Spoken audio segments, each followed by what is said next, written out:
Hello everyone, my name is Sarah. If you've never seen me before, hi.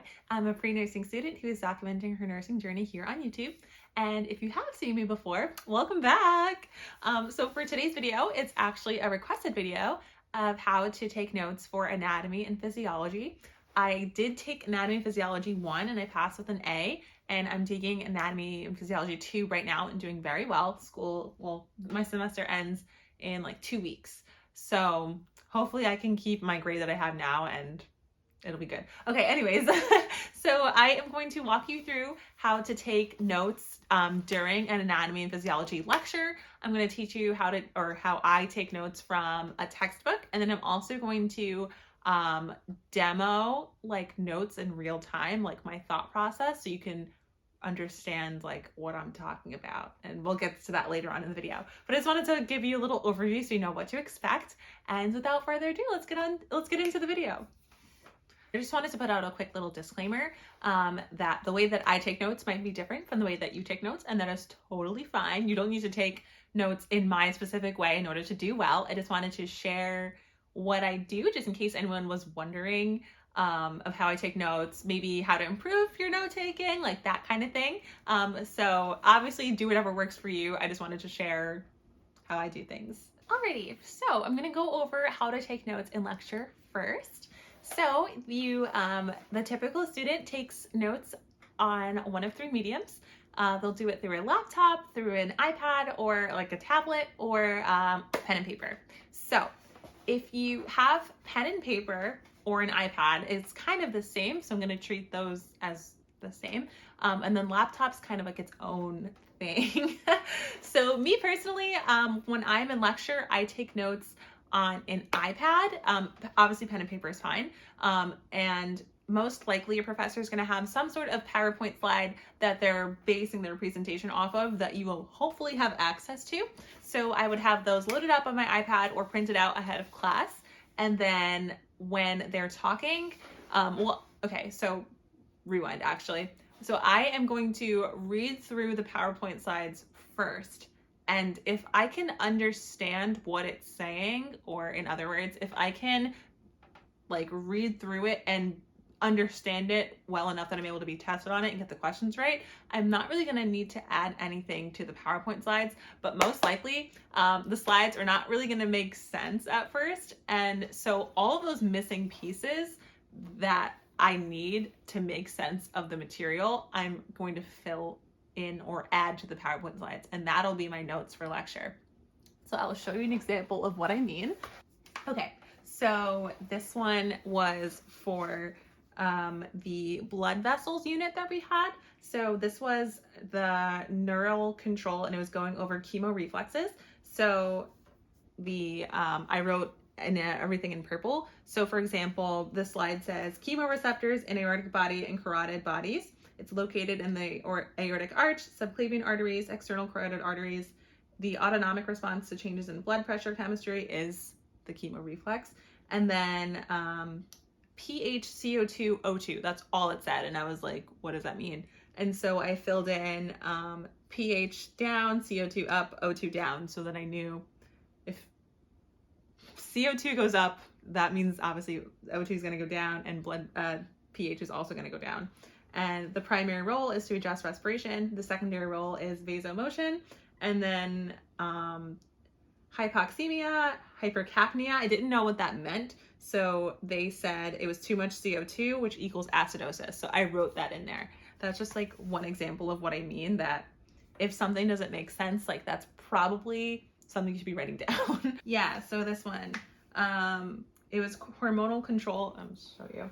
Hormonal control of blood pressure and flow, and then it was angiotensin 2. So angiotensin was a prohormone produced by the liver, which I wrote does nothing, it's inactive until needed. That's, I guess, what prohormone means. That's fine. So renin was a kidney enzyme, which lowers blood pressure, and then it's converted into angiotensin 1, which is converted into ACE, or angiotensin converted enzyme, in lungs, and then angiotensin 2, which is a very potent vasoconstrictor. So the vessel wall, right? So you have the vasorum, which is small vessels that supply blood to the tunica externa of large blood vessels. And then I wrote, it supplies oxygen and nutrients to smooth muscle of vessels, because I kind of had to like rephrase that in a way that made sense to me. So that's kind of what I mean by when you're taking notes in lecture, kind of like writing it in a way that you can understand if you don't understand already, because chances are you're probably not going to be able to look at the slides and be like, oh yeah, that makes perfect sense, I can be tested on it tomorrow. If your professor is talking in plain English and kind of explaining things just in a slightly different way than what the PowerPoint says, I would write it down, because chances are you're going to be able, when you're studying for your test, you're going to be able to look back and be like, oh yeah, that's what they meant by that, instead of just reading the short form PowerPoint explanation. You know what I mean? Hopefully that makes sense. So writing from the textbook is a little tricky. The reason why I'm an advocate, at least for anatomy, for reading through the textbook is because unless your professor is teaching to the test, which mine doesn't, they will go over kind of like the general broad ideas of things. The textbook for me will like put the pieces together so I can actually understand it and be like, oh, that makes sense. Because I don't really have those moments too often. I'll be honest, I don't really know what's going on in lecture half the time. I'm kind of just like trying to absorb it, but it's just not working. So the textbook, or at least my textbook that I use, like I love it. It is the Anatomy and Physiology, the Unity of Form and Function, the 9th edition, McGraw-Hill by Saladin. The cover looks like this. It's really great. It's not too fluffy. It's also not really too technical. So a lot of the things that are on here are actually like useful and relevant to the course. And something that I like about this textbook also is that there are plenty of diagrams and illustrations, and also like medical insights, I guess it's, what do they call it? Clinical applications. So you can really understand or start, it's kind of like it builds the building blocks for pathophysiology. So me as a nursing student, I know I'm taking that. It really ties how into each system, if something goes wrong, which disease cause it, what the disease like looks like, you know, and I really like it. So I also love their tables. Their tables are super helpful. So I'm a huge advocate of reading the textbook, at least for this class. Some other classes, it might not be necessary or may even be counterproductive because you're wasting time. But for me and my class, this is what works. So I'm going to show you how to take notes from the textbook now. Okay, so I don't know if you can see this, but I'm kind of just showing you what my notes look like. And these are actual notes that I've taken for class from my textbook. So I'm going to show you a little bit of my textbook. Hopefully I don't get in trouble or anything. Here we go. Okay, so you can see that I have highlighted a little bit in my textbook. I take just a little bit of notes and stuff, but nothing too crazy. I kind of just try to read through if I'm in a rush. If if I'm in a rush, then I won't really take as detailed notes, but I will try to at least read through the textbook a little bit so I can associate information better, retain information, and then also like apply the information that I learned in lecture. So for taking notes from the textbook, I pretty much like to write down almost anything that's bolded. That's a good strategy. I do organize it. I kind of just follow the flow of the textbook with what I write in my notes. So anything, for me personally, anything that's bolded, any structure that's named that's bolded is going to have some sort of relevance to the system that I'm learning about. Also, any sort of function, any sort of process, any sort of developmental cycle, life cycle, any secretions, anything I pretty much write down. There will be some fluff though in the textbook, so if it helps you understand the subject matter better, you can definitely write that down if you want to, but for the most part I kind of just stick to definitions, steps of physiology, that sort of thing. Also, if there's like a pathophysiology, I do get tested on that in anatomy as well. So for me, that's just something that I write down. Like these clinical applications, I get tested on. So yeah. So for example, right, I don't know if I can, you know what? I'll read it. I'll read through the functions of the skin, and then I will show you what I wrote down. Let's see. So it says, the skin is much more than a container for the body. It has a variety of important functions that go well beyond appearance, as we shall see here. So one is resistance to trauma and infection. The skin suffers the most physical injuries to the body, but it resists and recovers from trauma better than other organs do. The epidermal cells are packed with the tough protein keratin and linked by strong desmosomes that give this epithelium its durability. Few infectious organisms can penetrate the intact skin. Bacteria and fungi colonize the surface, but their numbers are kept in check by its relative dryness, its light acidity, which is pH 4 to 6, and defensive antimicrobial peptides called dermcidin and defensins. Dermcidin and defensins. The protective acidic film is called the acid mantle. So, out of that paragraph, all I wrote was resistance to trauma and infection. I wrote durability comes from keratin and strong desmosomes, and then defensive antimicrobial peptides are dermcidin and defensin, and then the protective acidic film is the acidic mantle. So that's kind of just like a little bit, I guess, of what I wrote. You definitely could include more detail. Just in the interest of time, I try to just stick to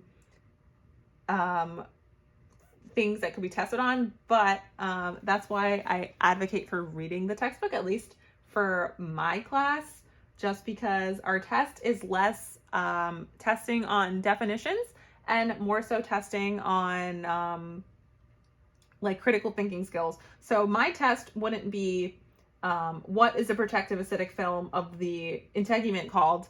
It would be if this, it would say like, oh, if the skin was not acidic, what could happen?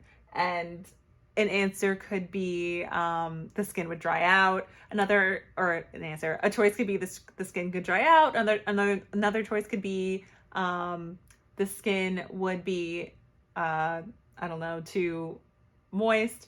Another choice could be bacteria could grow, or another choice could be the skin would be I'm just making up choices here. The skin would tan easily, and you would have to know that it's talking about the acid mantle, and the acid mantle kind of has like an antimicrobial property that protects against bacteria. So that is kind of like how my tests go. So I don't really focus too much on memorizing. I just really need to understand the material, if that makes sense. I don't need to just like memorize it. You kind of need to do both. So writing notes and reading through the textbook, that gives you those missing pieces to be able to think critically about stuff, really helps for me. And now we are going to get into a demo of how I take notes and my thought process. Okay, so for this part of the video, we are going to go through a section together. This is from openstacks.org. I'm pretty sure it's a copyright-free textbook. It's like in an online format, so I'm pretty sure this is how most of your textbooks look, something like this, right? It's like lots of information, you got some diagrams, some tables, all that stuff. So I'm gonna just go through a little section, probably just like this much, and we'll read through it together, and then I will kind of walk you through how I take notes and what my thought process is for writing some things down and not others. So we have our learning objectives. By the end of the section, you'll be able to identify, oh, sorry guys, this is the cardiovascular system, the blood, that's what I'm going over right now. So you'll be able to identify the primary functions of blood in transportation, defense, and maintenance of homeostasis. You'll be able to name the fluid component of blood and the three major types of formed elements and identify the relative proportions in a blood sample. Discuss the unique physical characteristics of blood and identify the composition of blood plasma, including its most important solutes and plasma proteins. So, I never really write the learning objectives. I just like to take note of it because it kind of gives me an overview of what I'm going to be learning, and also kind of gives myself a little check. So if I get to the end and I read through this again and I'm like, I don't really know, I'm not really able to discuss the unique physical characteristics of blood, that kind of gives me a little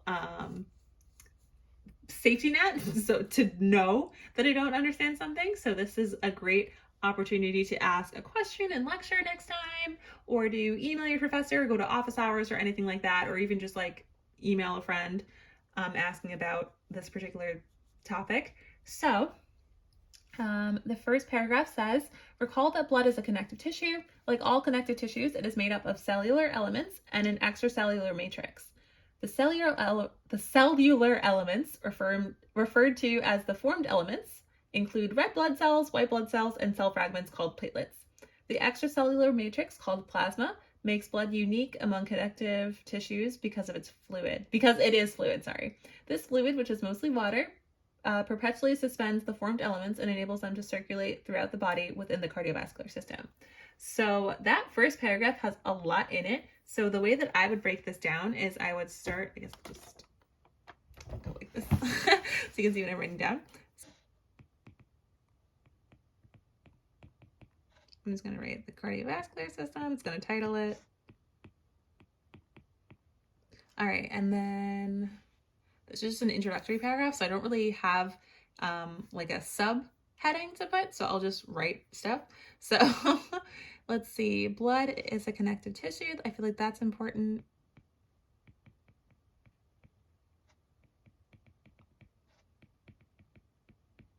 And then it is made up of cellular elements and extracellular matrix. So let's see, we have, I'm just going to write a little arrow so I know that it's made of cellular elements. And then you could just list them next to cellular elements. So I'll just do, I like to like make little lists like this sometimes. I'll just do, okay, so we have red blood cells. Sorry if I'm like writing weird. I'm like at like a weird angle with writing. And then we have white blood cells. All right, and then it's also made up of, it's also made up of platelets.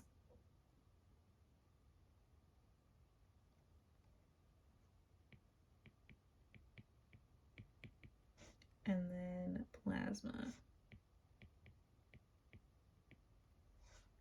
And this is like the fluid that I talked about.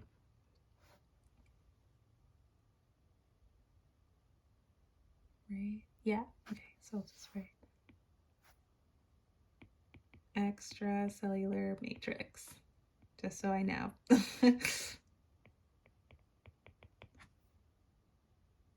And then the plasma, like I'm an arrow person if you can't tell. So the plasma is mostly water.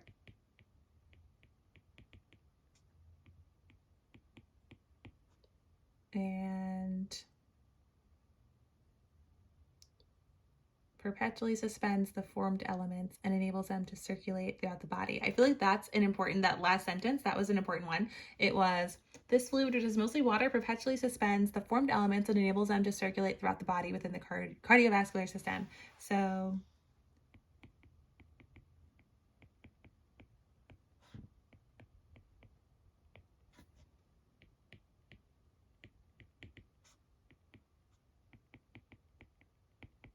I wrote, it's mostly water. This allows formed elements to circulate.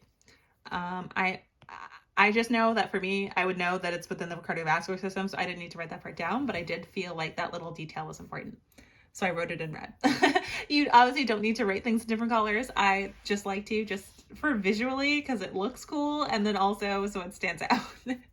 Okay, so moving on, we have functions of blood. The primary function of blood is to deliver oxygen and nutrients and to remove wastes from body cells, but that is only the beginning of the story. The specific functions of blood also include defense, distribution of heat, and maintenance of homeostasis. And then I can see, just from scanning down a little bit, that it's going to go into each of the functions. So my first instant reflex was to write down the functions of the blood, but instead I'm going to give it a little subheading of, oops, sorry. So you can see what I'm writing. Oh, my thing does not want to work right now. All right, so I have functions of the blood. I'm going to underline it. You obviously don't have to do it this way. I just like to, just so I can see it when I'm like scanning my notes looking for something. So I'm going to start 1. It looks like they're starting with transportation. So I'm going to write 1, transportation. And then I'm expecting there to be some sort of important, I'm expecting for there to be some sort of important detail within this paragraph that I can write under transportation. So we're going to read on. Nutrients from the food you eat are absorbed into the digestive tract. Most of these travel in the bloodstream directly to the liver, where they are processed and released back into the bloodstream for delivery to body cells. Oxygen from the air you breathe diffuses into the blood, which moves from the lungs to the heart, which then it pumps out to the rest of the body. Moreover, endocrine glands scattered throughout the body release their products called hormones into the bloodstream, which carries them to distant target cells. Blood also picks up cellular waste and byproducts and transports them to various organs for removal. For instance, blood moves carbon dioxide to the lungs for exhalation from the body, and various waste products are transported to the kidneys and liver for excretion from the body in the form of urine or bile. Okay, so that was a lot of small details. So I'm just going to write transportation. I'm going to write examples, right? And then just list off some of the examples. So we had carbon dioxide, hormones, nutrients, oxygen, what else? What else was there? Hormones, I got oxygen, carbon dioxide, nutrients, cellular wastes and byproducts.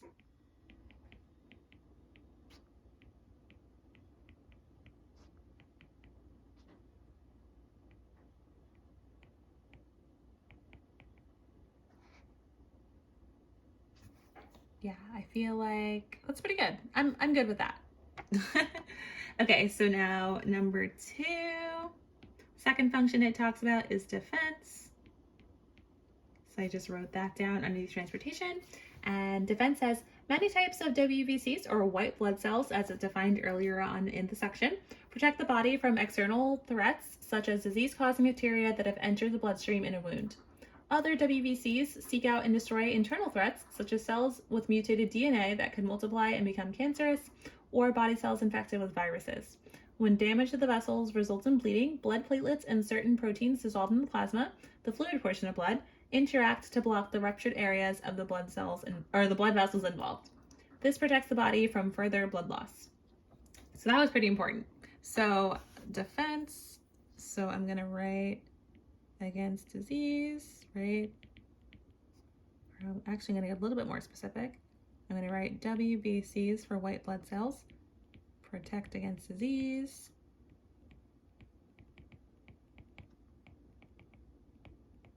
And then platelets, protect against blood loss. Yeah, I think that's pretty good. I could also write that they destroy internal threats, which are cells mutated with DNA that can multiply and become cancerous, or body cells infected with viruses. For me, I know what that means when I write protect against disease. I could understand that it's not just the disease that causes you to catch a cold, but also like cancer or anything else. So you could definitely write those details also if you wanted to. I just skipped over that. And then the last section we're going to go over is the maintenance of homeostasis. So recall that body temperature is regulated via a classic negative feedback loop. If you were exercising on a warm day, your rising core body temperature would trigger several homeostatic mechanisms, including increased transport of blood from your core to your body periphery, which is typically cooler. As blood passes through the vessels of the skin, heat would be dissipated to the environment, and the blood returning to your body core would be cooler. In contrast, on a cold day, blood is diverted away from the skin to maintain a warmer body core. In extreme cases, this may result in frostbite. Blood also helps maintain the chemical balance of the body. Protein and other compounds in blood act as buffers, which thereby regulate or help to regulate the pH of body tissues. Blood also helps regulate the water content of body cells. So for that last one, I would just write 3, maintenance, homeostasis. So then it talked about body temperature,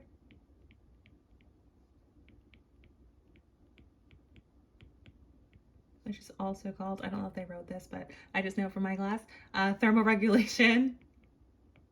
So I'm just writing that just because I know that, thermoregulation. And then it also talked about chemical balance with buffers or pH buffers.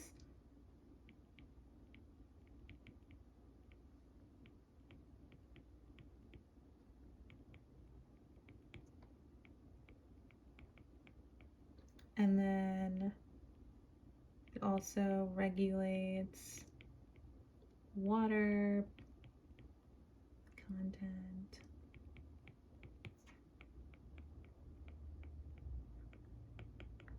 Yeah, so the reason why, I mean, you definitely could have, if you didn't understand the concept of thermoregulation, like if you were like, okay, how exactly does blood have anything to do with your body temperature? You could definitely write the example that they gave you with, you know, like if you're exercising, your body temperature is going to be too high. So then your blood is going to move kind of like outwards, kind of like you're to try to cool yourself down, and then vice versa if you're too cold, to try to conserve body heat or to try to get rid of excess body heat. So if you didn't understand that concept, I would definitely write that down.